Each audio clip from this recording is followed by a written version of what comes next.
Hello guys, আমি চলে এসেছি ওপরে ছবি তোলার জন্য। দেখো আমি কতটা ওপরে রয়েছি, এখন ছবি তুলছিলাম। তো দুপুরবেলা যে পরিমাণে গরম পড়েছে, সেই পরিমাণে ভালো জামা কাপড় পরে ছবি তুলতেও ইচ্ছা করছিল না। সকাল থেকে কিছু কিছু ব্লগ করেছে তোমাদের জন্য, তো সেগুলো তোমরা দেখে নাও।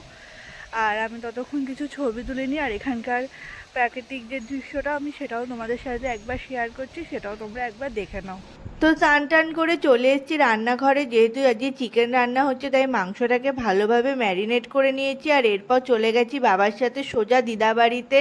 তো দিদাবাড়িতে এবছর প্রচুর পরিমাণে আম হয়েছে, দেখো গাছ ভর্তি আম। আর যেহেতু আমরা ওখানে থাকি না, তো সেহেতু পাখিতে বাদুড়ে প্রচুর আম নষ্ট করছে, তো অনেক আম এইভাবে নষ্ট হয়ে গেছে। তাই ভাবলাম যে না, আমগুলো যখন পেকেই গেছে তো আমগুলোকে এবার পেড়ে নিয়ে আসা যাক। তাই আমরা চলে গেছি আম পাড়তে।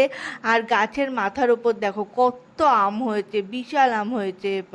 তারপর আমরা সমস্ত আমগুলোকে পেড়ে নিয়েছি। এই যে পাড়ার পর আমাদের এতগুলো আম হয়েছে, প্রচুর আম হয়েছে। আর আমগুলো সেই লেভেলের মিষ্টি, প্রচুর মিষ্টি আমগুলো। আর যেহেতু গাছ পাকা আম, তো ওই জন্য আমগুলো খুব মিষ্টি। আর এগুলো হচ্ছে চৌষা আম।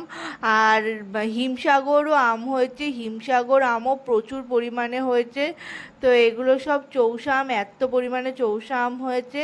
আর এদিকে পাকাগুলোকে আলাদা করেছে, এদিকে কাঁচাগুলোকে। আর এইদিকে দেখো হিমসাগর আম, হিমসাগর আমও প্রচুর পরিমাণে হয়েছে।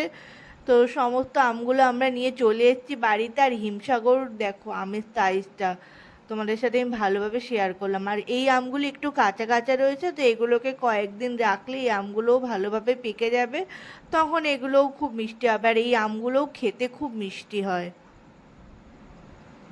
যেহেতু অনেক আম নিয়ে এসেছি তাই ভাবলাম যে না, আমের একবার চাটনি বানিয়ে ফেলি। তাই জন্য আম কেটে দেখো চাটনিও বসিয়ে দিয়েছি। এখানে আমের চাটনি হচ্ছে, অপর দিকে হচ্ছে মাংসটা। তো মাংসটার কালারটা দেখো জাস্ট অসাধারণ হয়েছে। তো এদিকে মাংসটাও বসিয়ে দেওয়া হচ্ছে, এদিকে মাংস হচ্ছে, অপর দিকে হচ্ছে চাটনি। আর তারপর মাংস রান্না হয়ে গেছে। এই দেখো মাংসের কালারটা জাস্ট অসাধারণ, আর খেতেও অসাধারণ হয়েছে। এরপর বসে পড়বো খেতে, কারণ প্রচুর পরিমাণে খিদে পেয়ে গেছে।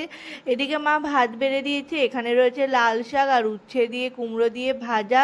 তো ফার্স্ট পাতে এগুলো ছিল, তারপর এগুলো দিয়ে খাওয়া হয়ে যাওয়ার পর পড়ে গেছে পাতের মধ্যে চিকেন। তো এখানে আমার পাতে চলে এসছে লেগ পিস। তো আমার লেগ পিস খেতে দারুণ লাগে। তোমাদের কাদের কাদের লেগ পিস খেতে ভালো লাগে প্লিজ আমাকে কমেন্টে জানিও। তো চলো এখন চিকেন দিয়ে খাওয়া যাক। তো চিকেন দিয়েও খাওয়া হয়ে গেছে। এরপর চলে এসছে লাস্ট পাতে চাটনি। তো চাটনি নিয়ে বসে পড়েছি। আর আমার চাটনির মধ্যে আমের আটি খেতে জাস্ট অসাধারণ লাগে। তো চাটনিও খাওয়া হয়ে গেছে, তার সাথে বাবা আজকে নিয়ে এসেছিল দই। তো দই নিয়েও বসে পড়েছি। তো আজকে জাস্ট খাওয়াটা জমে গেছে দুপুরের। তো মা এদিকে দই কেটে দিচ্ছে আমাকে, তো আমি দই নিয়ে বসে পড়েছি। আর আমার মিষ্টি দই খেতে দারুণ লাগে। দুপুরবেলা খাওয়া দাওয়া করে সোজা চলে এসেছি ছাদের ওপরে। তো এখানে কিছু ফটোশ্যুট করলাম। তারপর ভাবলাম যে না, তোমাদের সাথে পুরো ভিউটা ঘুরিয়ে দেখায়। আর যে পরিমাণে রোদের তাপ আর যে পরিমাণে গরম, মানে ছাদের মধ্যে এক ফোঁটা দাঁড়ানো যাচ্ছে না। আর দেখো গাছের পাতা একটুও নড়ছে না, এত পরিমাণে গরম। তারপর চলে এসেছি নিচে। তো নিচে এসে তারপর সন্ধ্যাবেলায় বেরিয়ে পড়েছি একটু ঘুরু ঘুরু করতে। তো আমার কিছু জামা কাপড় দেওয়া ছিল একটা দোকানে, তো সেগুলোই আনতে যাচ্ছিলাম। তো আমার নেওয়া হয়ে গেছে। তারপর বাড়ি যাচ্ছিলাম, সেই পথে ভাবলাম যে না, একটুখানি ভিডিওটা স্টার্ট করে ভিডিওটা করা যাক। আর রাস্তা দেখো পুরো অন্ধকার, আর একটাও লোকজন নেই, পুরো নীরব পরিবেশ। তো এর মধ্য দিয়ে আমি একা একা যাচ্ছিলাম। তো যেতে যেতে ভাবলাম যে না, তোমাদের সাথে একবার শেয়ার করি। আর এই সাইডে দেখো পুকুর রয়েছে, আর এর মাঝখান দিয়ে রাস্তা। তো চলে এসেছি বাড়িতে। বাড়িতে আসার পর মা আজকে চিকেন মোমো বানাচ্ছে, তো সেই রেসিপি আমি তোমাদের সাথে শেয়ার করেছি। তো তোমরা যারা যারা দেখোনি তারা আমার শর্টসে গিয়ে চিকেন মোমোর রেসিপিটা একবার দেখে আসো। তো জাস্ট অসাধারণ হয়েছিল ঘরের চিকেন মোমো। তো দেখো মোমো আমাদের সমস্ত কিছু অলরেডি বানানো হয়ে গেছে, এগুলোকে এবার স্টিমে বসাবো। তো স্টিমে দিলেই আমাদের মোমো রেডি। তো আজকে রাত্রিবেলার ডিনারে আমি শুধু মোমোই খেয়েছি, কারণ এত পরিমাণে স্বাদ হয়েছিল মোমোটা।